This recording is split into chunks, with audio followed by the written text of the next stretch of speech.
C'est l'heure de la grande édition d'information de la soirée. Tout de suite, le sommaire.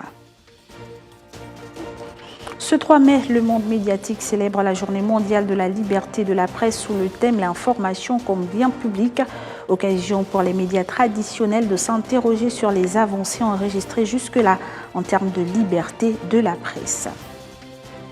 La République démocratique du Congo a officiellement déclaré lundi la fin de la 12e épidémie de la maladie à virus Ebola, près de 3 mois après sa résurgence dans le Nord Kivu, une victoire qui serait due à l'utilisation d'un vaccin. Tedros Adhanom Ghebreyesus, le chef de l'Organisation mondiale de la santé, appelle les pays du G7 à soutenir le dispositif mondial chargé d'accélérer l'accès aux outils de lutte contre la Covid-19 dans les pays défavorisés. Voilà donc pour le sommaire. Et si vous nous rejoignez à l'instant, vous êtes sur Gabon 24. Bienvenue à toutes et à tous. Cette année, la journée mondiale de la liberté de la presse est célébrée autour du thème de l'information comme bien public. En défendant cette notion, cette journée affirme l'importance de défendre l'information comme un bien pour tous, surtout dans un contexte marqué par des fake news qui empoisonnent l'environnement de travail des médias traditionnels. Analyse de la rédaction sur le récit de Sabrina Massima. Le thème de la journée mondiale est d'une résonance particulière pour tous les pays du monde car il prend en compte l'évolution d'un système de communication qui a un impact sur la société. Une occasion également de revenir sur la polémique autour des fausses nouvelles ou fake news sur le journalisme. Une atmosphère qui sème en permanence le doute entre le public et les médias traditionnels. Les fake news sont une épine dans le pied des journalistes. Elles n'ont pas pour but de rapporter les faits autrement. Elles visent avant tout la propagande, le sensationnel. La désinformation a toujours existé, certes, et cela depuis qu'on a réalisé l'influence des médias sur l'opinion publique. Les journalistes professionnels doivent revenir aux fondamentaux du métier, vérifier les faits, exiger les réponses et garantir la transparence des méthodes de collecte d'informations. Un exemple de fake news au Gabon particulièrement frappant, celui des agressions et des lynchages perpétrés il y a 1 an à Libreville par plusieurs centaines de personnes convaincus de l'existence d'un réseau de trafiquants d'enfants. Ces vengeances trouvaient leurs origines dans des rumeurs colportées sur les réseaux sociaux. Ce qui a coûté la vie à un père de famille innocent. Plusieurs études ont montré que les fake news, souvent plus sensationnalistes que les informations exactes, se répandent plus rapidement en ligne car les réseaux sociaux préfèrent la viralité à la véracité d'une information. Vous savez que les réseaux sociaux aujourd'hui ont pris le dessus. Et quand on dit réseaux sociaux, quelques presses en ligne aussi, il y a des informations qui sont distillées mais qui ne sont pas vérifiées. Et souvent, le public malheureusement s'attache facilement à ces médias qui sont assez rapides dans le traitement de l'information. Et par la suite, on se rend compte que c'est des informations quelquefois erronées. Un contexte d'infox accru qui rend encore plus crucial le rôle des médias traditionnels pour limiter les dégâts de la désinformation. La commémoration de la journée mondiale de la liberté de la presse fut également l'occasion pour les professionnels des médias du Gabon de revenir sur les avancées majeures de la profession dans le pays. Miguel Mabika et Lewis Midigou nous expliquent. Le Gabon connaît une avancée majeure de la liberté de la presse. Reporters sans frontières l'a signifié dans son dernier rapport.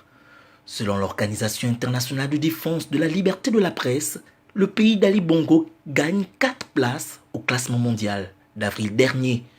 Les professionnels des médias témoignent. Le Gabon aujourd'hui vit un univers où les médias se contredisent, où les médias ont chacun sa ligne éditoriale. Ce n'est plus les médias d'hier qui étaient des médias officiels et au sens premier du terme. Aujourd'hui, avec l'avènement des nouveaux médias, la désinformation a pris le dessus, ce qui constitue une limite à la liberté de la presse au Gabon. Il y a des informations qui sont distillées mais qui ne sont pas vérifiées. Et souvent, le public malheureusement s'attache facilement à ces médias. Face à ces dérives, la haute autorité de la communication estime de son côté que c'est de bon aloi qu'elle intervient dans la régulation des médias. On ne s'acharne pas contre eux. Tout ce que nous souhaitons, c'est que quand on prend un journal, peu importe, médias, écrits ou presse papier en ligne, mais qu'on retrouve une information qui participe à la construction d'un État. La thématique de cette journée mondiale de la liberté de la presse souligne la valeur incontestable d'une information vérifiée et fiable. Les journalistes professionnels sont ainsi interpellés sur le rôle essentiel qu'ils jouent dans la production et la diffusion des informations en luttant strictement contre les fake news et autres contenus préjudiciables. Toujours dans le cadre de cette célébration, notre rédaction s'est penchée sur le métier de journaliste qui consiste normalement à recueillir et traiter des informations afin de les porter au public sous forme de presse écrite, audiovisuelle ou à travers la photographie.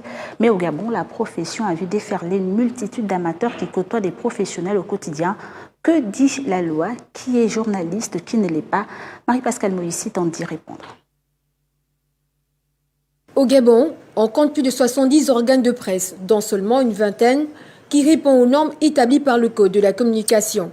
Un code qui, dans son article 40, stipule qu'est journaliste toute personne exerçant régulièrement au sein d'un organe de presse ou à titre indépendant des activités de collecte, de traitement et de diffusion de l'information. Pourtant, dans la pratique du métier, ils sont de plus en plus nombreux, ces journalistes amateurs qui s'autoproclament professionnels et qui polluent des organes.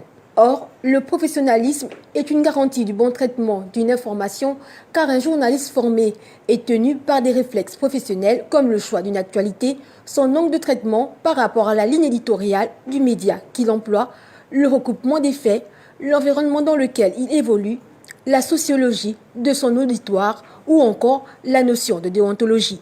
Savoir si on a affaire à un professionnel est une part importante de la réponse à la question fondamentale qui doit être journaliste. Le journaliste exerce sa profession grâce à une carte de presse. Si la reconnaissance professionnelle du métier est toujours en vigueur, de nouvelles formes de rédaction éclosent. Actuellement, avec l'avènement des réseaux sociaux, chacun a le sentiment de pouvoir apporter une contribution d'ordre journalistique. La ligne de démarcation est devenue floue entre les amateurs et les professionnels, les journalistes et les blogueurs et les pigistes. Mais au milieu de tout ce foisonnement d'informations, seul un journaliste professionnel bien formé reste la garantie d'une bonne information, d'une information crédible. Et cette note de nécrologie, Béchir Ben Yamed s'est éteint ce lundi 3 mai à l'âge de 93 ans des suites d'une contamination à la Covid-19. Ce décès vient priver le monde des médias de l'une de ses plus belles plumes. Son œuvre, Jeune Afrique, elle, continuera de faire écho de l'homme de presse qu'il a été. Le récit de Michel Tini. On ne lira plus à travers ses éditos. Ces quelques lignes où il savait dépeindre l'actualité avec une analyse d'une pertinence qui ne souffrait d'aucune contestation. Béchir Ben Yamed, fondateur et patron historique de Jeune Afrique, s'est éteint à l'âge de 93 ans. Son amour pour le journalisme lui a permis très rapidement de se démarquer en créant l'hebdomadaire en 1960, Afrique Action, qui va devenir plus tard Jeune Afrique. Le magazine, dans son hommage, souligne que Jeune Afrique fut fondé pour accompagner le mouvement d'émancipation des peuples qui, à l'orée des années 1960, accède à l'indépendance.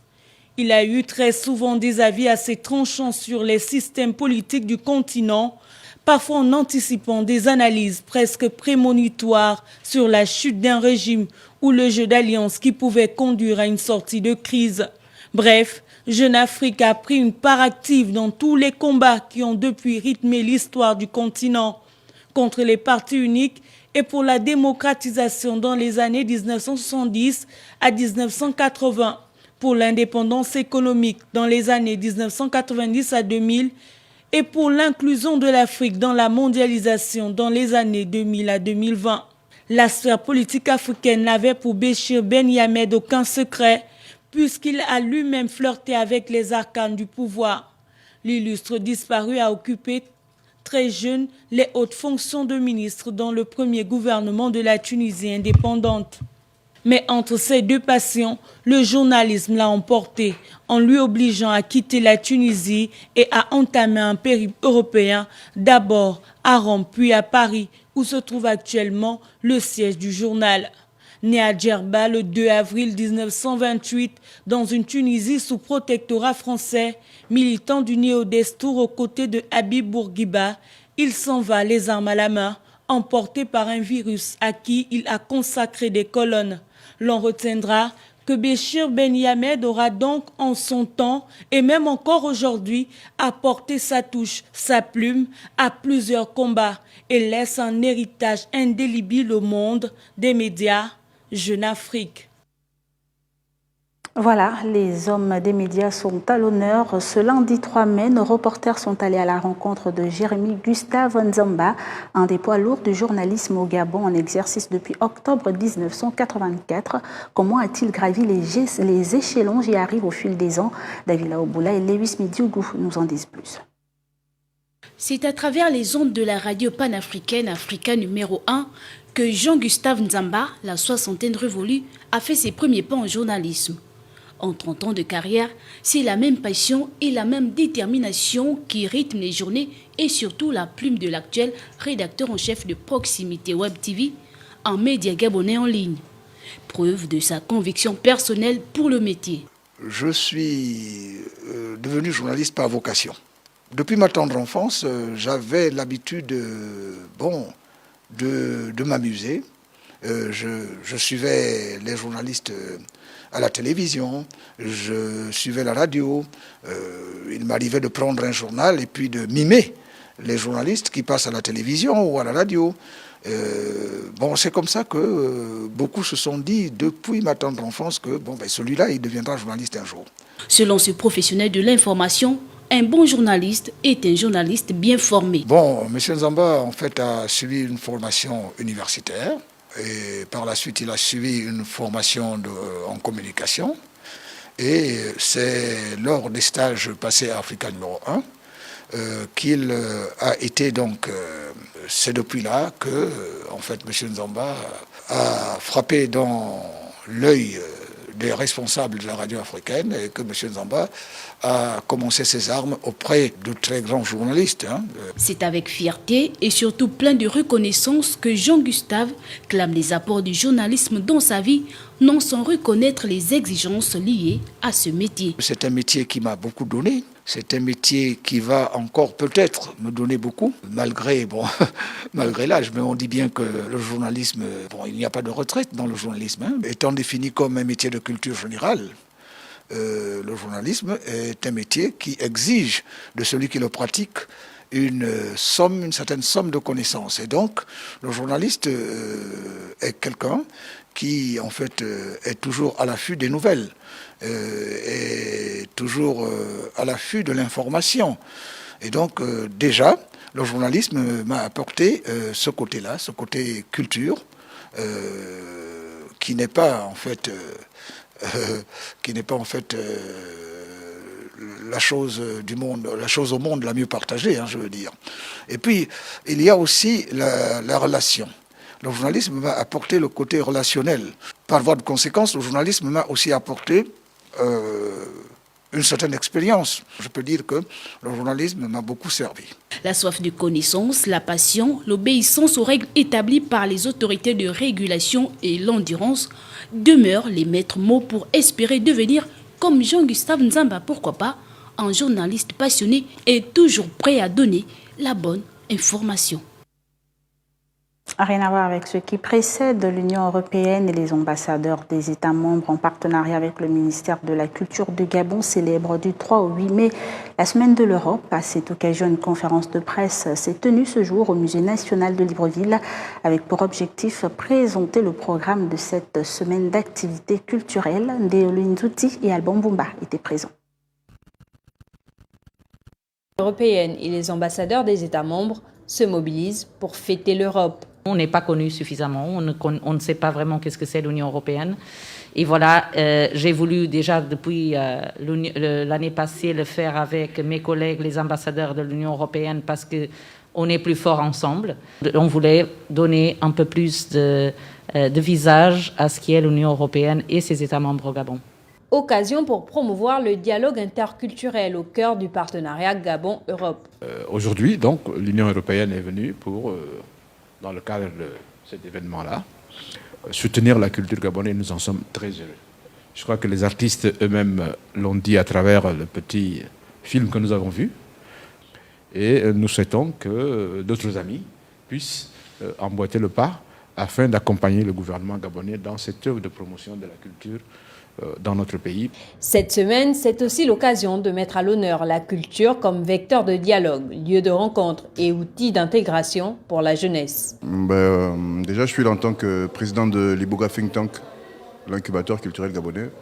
Et nous sommes nés justement de cette semaine de l'Europe. En tant qu'incubateur, nous devons accompagner tout porteur de projet culturel, tout entrepreneur culturel porteur d'un projet culturel. Donc cette nouvelle semaine européenne, pour nous, sera l'occasion d'avoir une autre formation plus approfondie pour mener à bien notre mission.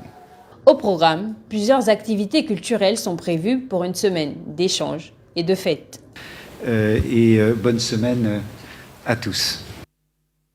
L'exécutif gabonais Ali Bongo Ondimba a reçu en audience ce lundi le sélectionneur de l'équipe nationale de football du Gabon. Il était donc question pour le chef de l'État de réitérer son soutien et celui de la nation tout entière pour la phase finale de la CAN 2021 et les qualifications pour la Coupe du Monde 2022. Le compte-rendu de la communication présidentielle. La participation du Gabon aux prochaines compétitions internationales de football a constitué la trame des échanges au Palais du bord de mer.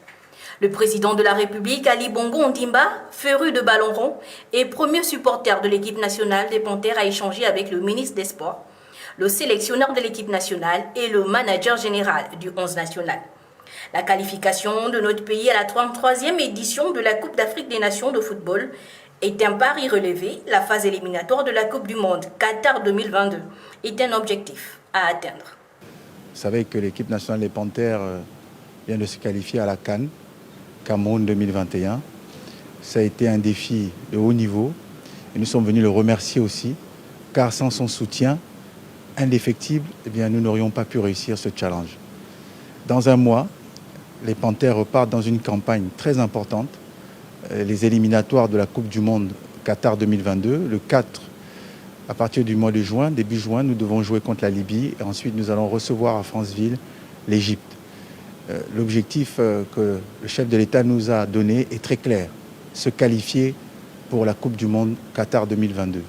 Sport roi, le football a ceci de particulier, il fédère la nation autour des valeurs d'unité et de patriotisme. Le président de la République, Ali Bongo Ondimba, a réitéré son indéfectible soutien au sélectionneur de l'équipe nationale du Gabon, Patrice Neveu, pour la phase finale de la CAN 2021 et la qualification pour la Coupe du Monde 2022.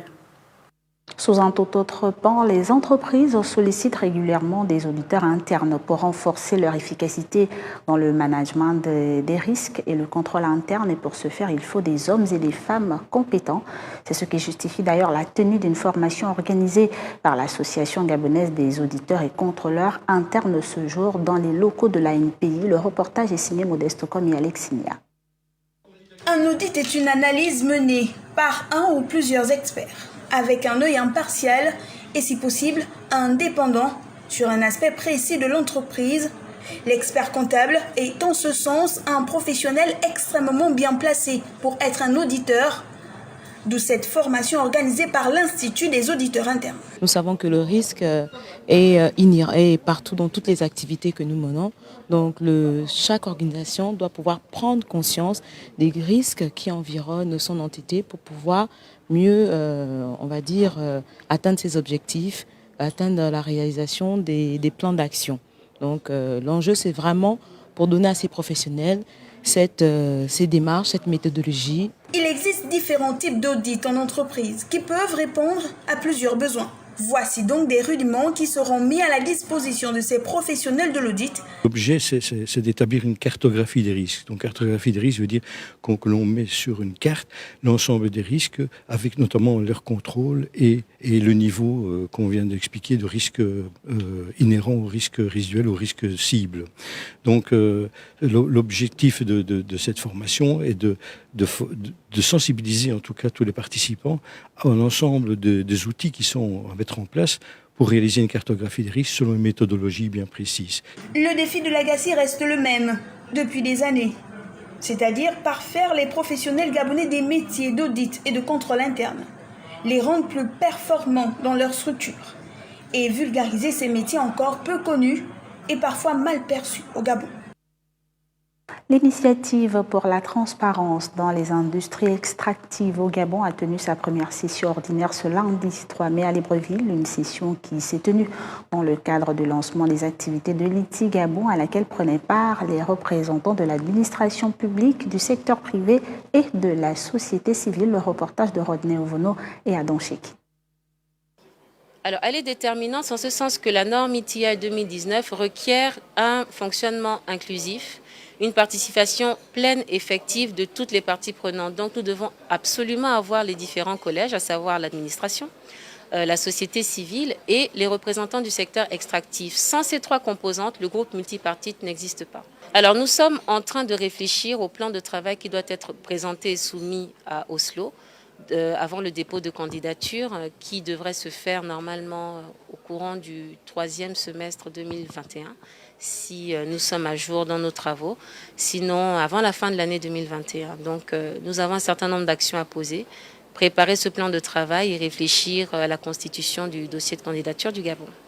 Le rôle du secteur pétrolier, en fait, il est prépondérant en ce sens que nous avons à communiquer, à transmettre, à vérifier et toutes les données relatives à notre industrie, non seulement aux administrations compétentes, donc au ministère du pétrole, mais également aux groupements multisectoriels, de manière à ce que nos déclarations soient les plus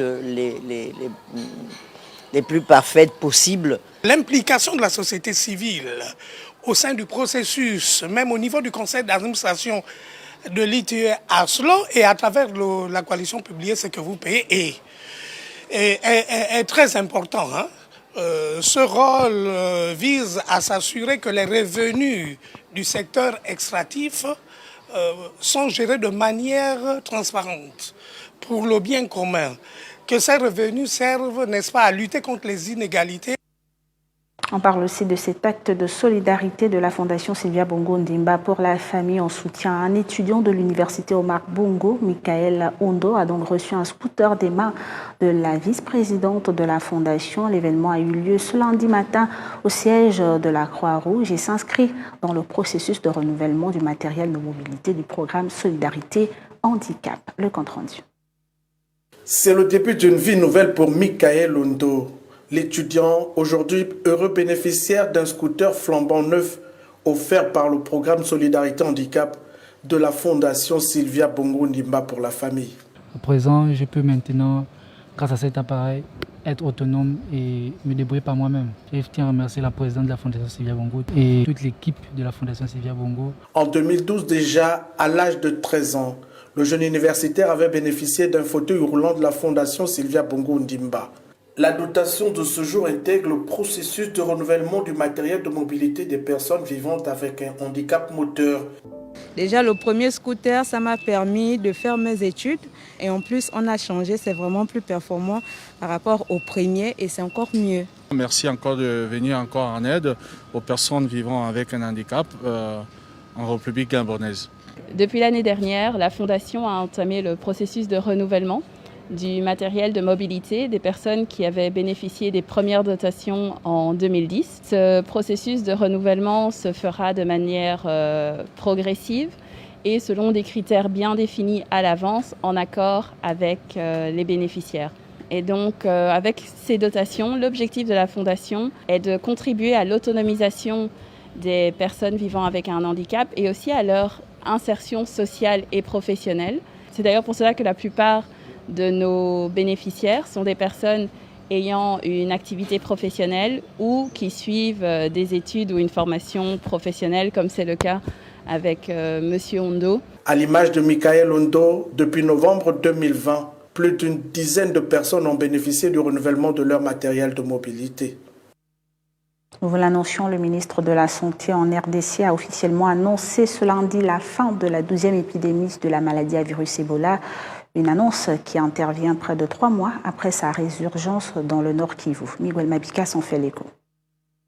Ce sont au total 12 cas qui ont été enregistrés avec 6 décès et des centaines de personnes vaccinées depuis la réapparition de l'épidémie le 7 février dernier dans la province du Nord Kivu, à l'est de la RDC.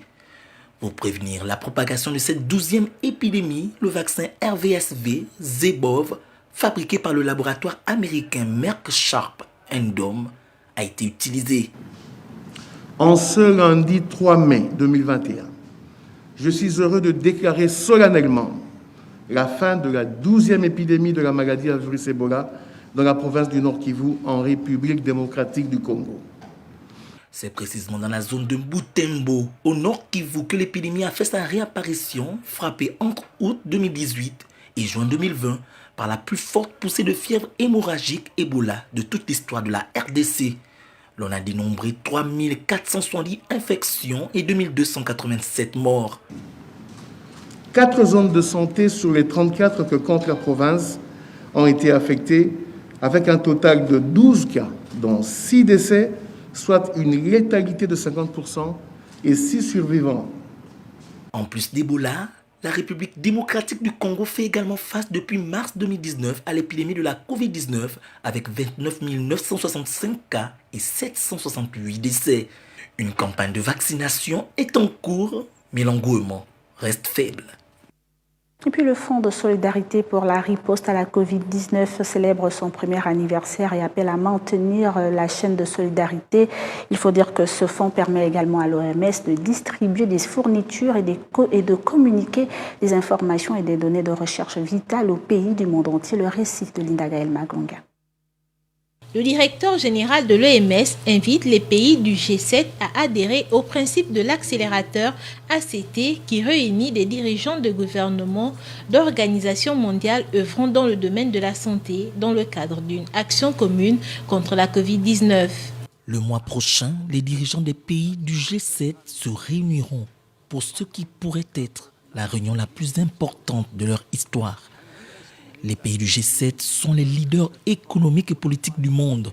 Ils abritent également de nombreux producteurs de vaccins dans le monde. Nous ne résoudrons la crise des vaccins qu'avec le leadership de ces pays. Une action solidaire qui implique, entre autres, un accès équitable aux vaccins et aux kits de lutte contre la pandémie de coronavirus, le tout accompagné de politiques coordonnées pouvant être efficaces pour éradiquer la Covid-19. L'accélérateur permettant d'accéder aux outils de lutte contre anti-Covid-19 est actuellement confronté à un déficit de financement de 19 milliards de dollars. Et nous estimons que nous aurons besoin de 35 à 45 milliards de dollars supplémentaires l'année prochaine pour vacciner la plupart des adultes dans le monde. Les pays du G7 pourraient mobiliser eux-mêmes une partie substantielle de ces fonds et mener un effort mondial pour accélérer la vaccination dans le monde entier. Mesures barrières, diversité de vaccins contre la maladie et les différentes campagnes de vaccination lancées à travers le monde laissent penser que les humains ont pris le contrôle de la propagation du virus. Cependant, rien n'est gagné si tous les États ne possèdent pas les mêmes mécanismes et moyens de riposte. L'objectif de l'OMS étant que tout doit être mis en œuvre pour faire baisser la courbe de croissance de l'épidémie à travers la planète. Voilà qui met un terme à ce journal. Place à présent au rappel des titres. Ce 3 mai, le monde médiatique célèbre la journée mondiale de la liberté de la presse sous le thème « L'information comme bien public », occasion pour les médias traditionnels de s'interroger sur les avancées enregistrées jusque-là en termes de liberté de la presse. La République démocratique du Congo a officiellement déclaré lundi la fin de la 12e épidémie de la maladie à virus Ebola, près de 3 mois après sa résurgence dans le Nord Kivu, une victoire qui serait due à l'utilisation d'un vaccin. Nous venons de le voir, Tedros Adhanom Ghebreyesus, le chef de l'Organisation mondiale de la santé, appelle les pays du G7 à soutenir le dispositif mondial chargé d'accélérer l'accès aux outils de lutte contre la Covid-19 dans les pays défavorisés. L'actualité en temps et en heure, c'est également sur nos adresses qui s'affichent au bas de l'écran, mais aussi sur www.gabon24.ga. Bonne suite des programmes sur nos antennes.